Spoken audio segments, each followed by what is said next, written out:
जय हिंद। दोस्तों, मैं आपका भाई मोहनीश इब्ने आज़म आप सबका खैर मकदम करता हूँ, स्वागत करता हूँ। आज हम एक ऐसे विषय पर चर्चा करेंगे जो विषय धार्मिक भावनाओं को ठेस पहुँचाने के लिए जिसका वापर किया जाता है, टीआरपी बटोरने के लिए वापर किया जाता है और खटास एक दूसरों में पैदा करने के लिए वापर किया जाता है। हिंदुस्तान, इंडिया, भारत, ये हमारी एक ऐसी सरजमी है जिसे आज भी दुनिया में कंट्री ऑफ हार्मोनी के नाम से पहचाना जाता है, भाईचारा के नाम से पहचाना जाता है। हिंदू, मुस्लिम, सिख, ईसाई, पारसी, हर तरह के धर्म के लोग कई सौ सालों से एक साथ रहते हैं। ये मुल्क को एकता के लिए पहचाना जाता है। पर हाल ही में हमारे देश में, हाल ही में हमारे मुल्क में भाईचारा के बीच में दरार पड़ रही है। हिंदू मुस्लिम के दंगे हो रहे हैं, आपस में खटास पैदा हो रही है। और क्या इसकी वजह है, ये सब आप जानते हैं।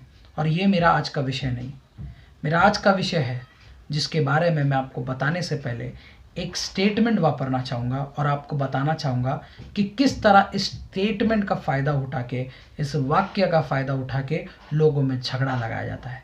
ये स्टेटमेंट मेरी मंशा नहीं है, मैं आपको सिर्फ बताने के लिए बता रहा हूँ। एक हिंदू लड़की मस्जिद में जाके एक मुसलमान से कहती है कि तेरे मस्जिद के अजान को बंद कर। ये स्टेटमेंट काफ़ी दिल दुखाता है, ये स्टेटमेंट काफ़ी तकलीफ देता है, काफ़ी परेशान करता है कि यार हमने हिंदू लड़की का क्या बिगाड़ा। हाँ, मंदिरों में घंटा बजता है, मंदिरों में स्पीकर्स, लाउड स्पीकर वापरा जाता है। गणेश विसर्जन हो या कोई भी आरती पूजा हो, नवरात्रि हो, इनके स्पीकर ढोल चाहे हैं, डीजे बजते हैं। हम तो एडजस्ट कर लेते हैं, इनको एडजस्ट करने के लिए क्या होता है? इनको हमारी मस्जिद के अजान से, ये तो अल्लाह का जिक्र है, इससे क्या तकलीफ है? कब तक हम इस बात पे लड़ेंगे? रेजोल्यूशन पे क्यों नहीं आते हैं? आज की जो मुसलमान है, आज जो अपने आप को इस्लाम के मानने वाले कहते हैं, ये वो मुसलमान है जो मुसलमान सिर्फ नज़र आते हैं, सिर्फ उनके सर्टिफिकेट में मुसलमान लिखा होता है। ये वो मुसलमान नहीं है जो आशिक रसूल हुआ करते थे। पहले ज़माने में मस्जिदें कच्ची थी, नमाजी पक्के थे। आज मस्जिदें पक्की हो गई हैं, नमाजी कच्चे हैं।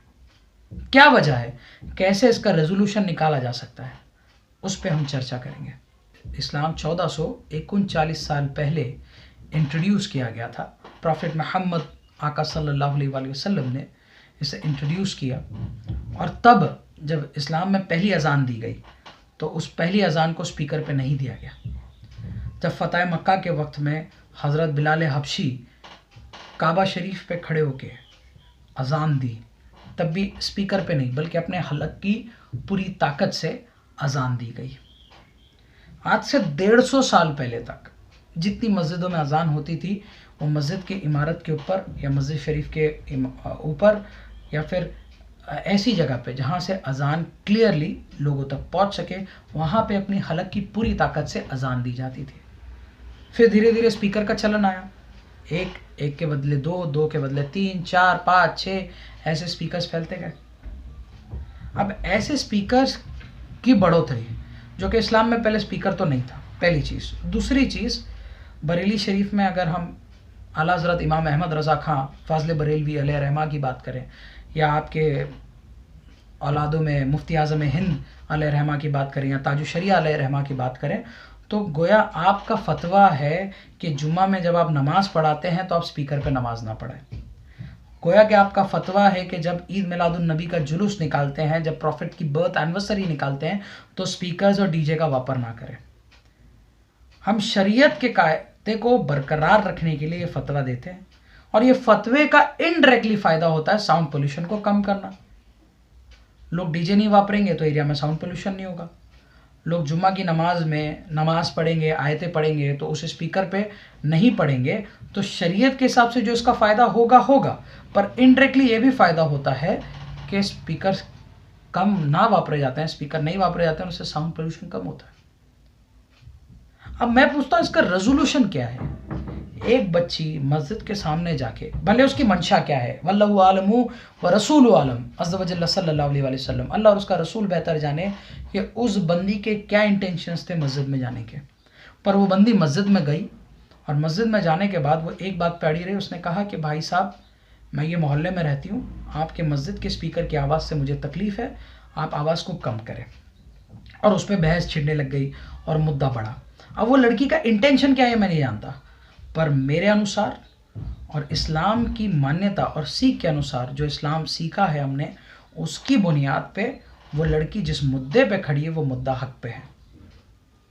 हमारी तरफ से किसी को इज़ा नहीं हो। आपको मालूम है अल्लाह के नबी आका सल्लल्लाहु अलैहि वसल्लम, सही अल बुखारी शरीफ में ये हदीस शरीफ दर्ज है कि आका मौला मोहम्मद मुस्तफ़ा इब्न अब्दुल्ला सल्लल्लाहु अलैहि वसल्लम का साफ तौर पे फरमान है, और एक बार नहीं 3 बार कहा कि वो मुसलमान नहीं है, वो मुसलमान नहीं है, वो मुसलमान नहीं है, जिससे उसके पड़ोसी को तकलीफ़ हो, इज़ा पहुँचे। कुरान शरीफ में कई बार पड़ोसियों के अच्छे सुलूक का जिक्र है। हदीस में मुसलसल किताबुल सिताब उठा के देखें, पड़ोसियों के हुकूक का ख्याल रखने के लिए कहा गया। अब आप बोलेंगे भाई यार अजान तो अल्लाह का जिक्र है, अल्लाह के जिक्र को कैसे बंद करें? नहीं नहीं, अल्लाह के जिक्र को बिल्कुल मत बंद करें। और इस सर जमी पे कोई माइका लाल नहीं है जो अल्लाह के जिक्र को बंद कर सके जब तक अल्लाह ना चाहे, बिल्कुल भी नहीं। मेरा एक सवाल है जो आप अपने दिल से पूछें, आप अपने अनुभव से पूछें, और तमाम मस्जिद के इमाम को मैं अल्लाह की रज़ा के लिए उस रसूल अल्लाह का मौला मोहम्मद मुस्तफ़ा इब्न अब्दुल्ला सल्लल्लाहु अलैहि वसल्लम की आपको मोहब्बत का वास्ता देता हूँ। आप हक़ व ईमान से बोलें कि 5 वक्त की मस्जिद में अजान होती है, फजर की नमाज में कितनी सब भरती है? इस सवाल का आप जवाब दें। और जुम्मा में जिस तरह मुसलमानों की तादाद नज़र आती है नमाज के लिए, बाकी 5 वक्त की फ़र्ज़ नमाज में कौन सी एक फ़र्ज़ नमाज है जिसमें उतनी तादाद नज़र आती है? वर्ल्ड की सेकेंड लार्जेस्ट पॉपुलेशन मुसलमान है, फास्टेस्ट ग्रोइंग रिलीजन मुसलमान है। हमें रस्तों पे नज़र आते हैं, डॉक्यूमेंटेशन पे नज़र आते हैं, फिगर्स में नज़र आते हैं, मस्जिद में इबादत के लिए नज़र क्यों नहीं आते? अजान का मेन मकसद तो ये है कि वो मुसलमानों को याद दिलाए कि अल्लाह वाहिद है, अल्लाह इबादत के लायक है, नमाज की तरफ आओ, कामयाबी की तरफ आओ। तो उस अजान का आप मुसलसल वापर करते हो, तो लोगों में वो रिस्पॉन्स क्यों नहीं आता? क्यों नहीं आता? जिस तरह सुन्नी शाखा में बात करो, दावत इस्लामी, सुन्नी दावत इस्लामी और कई ऐसी तहरीक हैं जो इंसान को, मुसलमानों को नमाज की तरफ लेके जा रही है। तबलीगियों में कई हैं और फला फ़िरक़ों में कई हैं। तो ये सब जितना काम प्रैक्टिकली कर रहे हैं, इतना काम अगर प्रैक्टिकली करें तो उतनी स्पीकर की ज़रूरत नहीं पड़ेगी जितनी ज़रूरत हमें लोगों को नमाज में, मस्जिद में लाने के लिए जो ज़रूरत है ना, वो मस्जिद में लोग नमाज़ पढ़ने के लिए आ जाएंगे अगर हम फॉलो अप रखें, अगर हम तबलीग करें, अल्लाह की रज़ा के लिए हम उन्हें अप्रोच करें और मस्जिद की तरफ लेके जाएं। पर हम बहुत से स्पीकर्स लगा देते हैं। क्या स्पीकर का रिस्पांस क्या मिलता है? 4 स्पीकर, 6 स्पीकर, 8 स्पीकर हम लगा देते हैं। ये 8 से 12 स्पीकर इतने लगाने के बाद हमें रिस्पांस क्या मिलता है? मुश्किल से 2 या 3 सब भरती है फजर में। कुछ कुछ मस्जिदों में तो एक सब भी बराबर से नहीं भरती। तो क्या मतलब इस स्पीकर का क्या फ़ायदा हो रहा है? इलेक्ट्रिसिटी का बिल भी ज़्यादा आ रहा है। अब आप बोलेंगे इसका ऑल्टरनेट रेजोल्यूशन क्या है, तो मैं बताता हूं ऑल्टरनेट रेजोल्यूशन क्या है। आप करें, आप अपने दिल पे हाथ रख के पूछें, और आपको, मुझे मेरे रब की कसम है जिसके कब्जे कुदरत मेरी जान है, मैं आपसे एक सवाल कर रहा हूं, और आपको आपके रब की कसम है जिसके कब्जे कुदरत मेरी जान है, आप अपने मन से ही कम जवाब टटोल लें। अजान होती है, टीवी चालू होता है, आपको म्यूट करने में हिचकिचाहट होती है। क्यों? क्योंकि आपकी जो नफ्स है ना, वो आपको कहती है अरे मिस हो जाएगा। बच्चा थक के काम से आया है, अजान हो रही है, तो माँ खिड़की दरवाजा खोल के उसको उठाती नहीं है, बल्कि बच्चे को चादर से उड़ा डालती है और सुला डालती है कि सो जा, मेरा बच्चा काम से आया थक के। तो ये क्या, ये रिप्रेजेंट नहीं कर रहा कि अजान हमें डिस्टर्ब कर रही है? पर हम मुंह से बोल नहीं सकते, बेशक अजान डिस्टर्ब नहीं कर रही, हमारा नफ्स, हमारा नफ्स। तो जो मेरे हिंदू भाई हैं या जो अदर रिलीजन के मानने वाले हैं, उनको अजान से कोई लेना देना नहीं है, क्योंकि वो अल्लाह की ज़ात में यकीन नहीं रखते, अल्लाह की ज़ात को मानते नहीं हैं। तो उनके लिए अजान स्पीकर पे महज एक आवाज़ है, और अगर वो आवाज़ उन्हें तकलीफ़ पहुंचाती है तो या तो आप वॉल्यूम को कम कर लें, या तो अपने स्पीकर्स को कम कर लें, या तो सबसे बेस्ट ऑप्शन ये है कि आपके मुस्लिम इलाके में जितने मुसलमान घर हैं, या आपके इलाके में जितने मुसलमान घर हैं, उनमें वायरलेस स्पीकर लगा दें। और वो वायरलेस स्पीकर में आप वायरलेस कनेक्टिविटी के ज़रिए आपके मस्जिद से अजान दें और वो अजान उनके घर तक जाके वो अजान गूंजेगी। और ज़रूरत के लिए जो मुसाफिर लोग हैं उनके लिए एक स्पीकर आप मस्जिद में रखें ताकि कम से कम साउंड पोल्यूशन हो। इससे घर घर अजान पहुंचेगी और इससे लोगों को वाकई में इस बात का एहसास होगा कि भैया अजान को एक्चुअल में निगलेक्ट कौन कर रहा है, अजान की एक्चुअल में तौहीन कौन कर रहा है। क्या वो नॉन मुस्लिम है जो तौहीन कर रहे हैं या हम मुसलमान हैं जो तौहीन कर रहे हैं। इस्लाम में ना पड़ोसी का हुकूक, अल्लाह तबारक ताला की बारगाह में जब अदल का वक्त आएगा, फैसले का वक्त आएगा ना, तो पड़ोसी के हक के बारे में भी बात होगा। ज़रा सोचें इस बारे में। मैं मस्जिद से जो अजान होती है उसके खिलाफ नहीं हूँ, क्योंकि मेरा ये यकीदा है कि अजान अल्लाह तबारक ताला की तरफ से रहमत है, ये मेरा यकीदा है। पर उसे जो स्पीकर में उसकी आवाज़ को बढ़ाया जाता है और उस आवाज़ से लोगों को तकलीफ़ होती है, इसके मैं खिलाफ हूँ। बेशक मैं इसके खिलाफ हूँ। अगर एक बंदे को भी तकलीफ़ होती है, और मैं एक हदीस मुबारक, ये वीडियो एंड करने से पहले ये हदीस मुबारक पढ़ के बताता हूँ, इससे आपको पता चलेगा कि अहमियत क्या होती है। अहमियत क्या होती है, इंपॉर्टेंस क्या होती है, ये हमें हमारे आका मौला मोहम्मद मुस्तफ़ा इब्न अब्दुल्लाह सल्लल्लाहु अलैहि वसल्लम ने बताया कि अहमियत क्या होती है। इस हदीस शरीफ को आप सुने। पेशाब एक नापाक चीज़ है, यूरिन इस्लाम में उसे नापाक माना गया है, अनप्योर। एक जंगली था, एक देहाती था, वो मदीना शरीफ में आया और मस्जिदुल नबवी, वो मस्जिदुल नबवी जहाँ पे आका सल्लल्लाहु अलैहि वसल्लम आराम फरमा रहे हैं, जो हमारे लिए सबसे होली साइट है और हर आशिक रसूल मरता है दीदार मस्जिदुल नबवी के लिए। उस मस्जिदुल नबवी में वो देहाती आया, उसे पता नहीं अल्लाह का घर क्या है कुछ नहीं पता। वो देहाती आया और उसे पेशाब लगी और उसने मस्जिदुल नबवी में पेशाब कर दिया।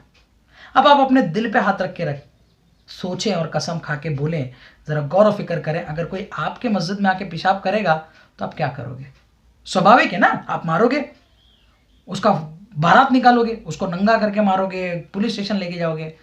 पर मालूम है रसूलुल्लाह का सल्लल्लाहु अलैहि वसल्लम ने क्या किया? वो पेशाब करता रहा। रसूलुल्लाह सल्लल्लाहु अलैहि वसल्लम जब वहाँ पे हाजिर हुए और बाकी लोग हाजिर हुए, उसे रोकने की कोशिश की, तो रसूलुल्लाह ने अपने लोगों को, सहाबाए कराम को रोक दिया और उस शख्स से, उस देहाती से, उस आदिवासी से कहा कि इत्मीनान से पेशाब कर ले, पेशाब रोक मत, इत्मीनान से पहले कर ले।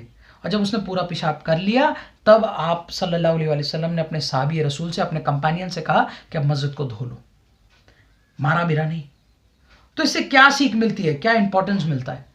कितनी बारीक सी चीज़ों का ख्याल रखा है कि भैया वो बंदा पेशाब कर रहा है, उसके पेशाब को बीच में क्यों रोको? धोना तो है ही, थोड़ा अल्लाह की रज़ा के लिए सब्र कर ले बंदे, उसको पूरी पेशाब होने दे, उसको नहीं पता है ये चीज़, उसके पेशाब होने के बाद धो दे, उसको कुछ मत बोल, अल्लाह उसको हिदायत दे। ये सीख इस्लाम हमें देता है। और आज हम क्या कर रहे हैं? एक बंदी अगर आती है, उसकी मंशा इंटेंशन कुछ भी हो, वो किसी भी आइडियोलॉजी को समर्थन करती हो, वो किसी भी पॉलिटिकल नॉन पॉलिटिकल पार्टी से जुड़ी हो, डज नॉट मैटर। मैटर करता है कि उसने एक ऐसे विषय पे मुद्दा उठाया है जो विषय हक पे है। आप स्पीकर को कम करें, कोई और मार्ग निकालें, म्यूचुअल अंडरस्टैंडिंग क्रिएट करें। आपके आसपास के सोसाइटी में जितने लोग हैं, हिंदू मुस्लिम सिख ईसाई, उनको आप म्यूचुअल अंडरस्टैंडिंग में लें, उनको आप अपने फेवर में, विटनेस ऑफ ट्रुथ में लें। आप उन्हें अपने बातों में यकीन दिलाएं कि भाई साहब ये अल्लाह की अज़ान है, इस अज़ान का ये मतलब है, इस अज़ान से ये बरकत आती है। क्या आपको अज़ान की आवाज़ से तकलीफ़ है? मैं गुजारिश करूँगा, हम हिंदू मुस्लिम सिख ईसाई सब भाई भाई हैं, इस मुल्क में एक साथ रहते हैं, आइए एक साथ रहते हैं। ऐसे करके रेजोल्यूशन निकालें, ना कि एक दूसरे से झड़े, ना कि एक दूसरे से लड़े। मैं मस्जिद के ऊपर से शुरुआत इसके लिए कर रहा हूँ क्योंकि मैंने रसूलुल्लाह सल्लल्लाहु अलैहि वसल्लम का कलमा पढ़ा है और मैं मानता हूँ चैरिटी स्टार्ट्स विद होम, शुरुआत अपने घर से होती है। तो मैं अपने घर से शुरुआत कर रहा हूँ। मैं अल्लाह के घर मस्जिद में जहाँ पे मैं इबादत करता हूँ वहाँ पे कुछ चीज़ें सही नहीं हो रही हैं, जो मैनेजमेंट की गलती है, तो उन गलतियों को मैं सामने लाने की कोशिश कर रहा हूँ। आज मैं मस्जिद के जो ट्रस्टी हैं, जिनसे जो मस्जिद के मैनेजमेंट है, जिनसे जो गलतियां होती हैं, उस गलतियों के लिए मैं आज आवाज़ उठा रहा हूँ। कल इंशाअल्लाह करीम मैं ये उम्मीद करता हूँ कि कोई मेरा हिंदू भाई आके उस मंदिर के और उस जगह के जो उनके रिलीजियस से बिलोंग होता है, उनके लिए भी आवाज़ उठाए। मैं आपका भाई मोहनीश इब्ने आज़म आपसे इजाज़त चाहूँगा, और मैं आपका भाई हूँ। आपको जो भी आपके मन मर्ज़ी में लगे वो आप कमेंट बॉक्स में लिख सकते हो। आप चाहे तो मुझे गाली दे सकते हो, आप चाहे तो मेरा समर्थन कर सकते हो, पर सच बदलेगा नहीं। अस्सलामु अलैकुम वरहमतुल्लाह। जय हिंद, जय महाराष्ट्र।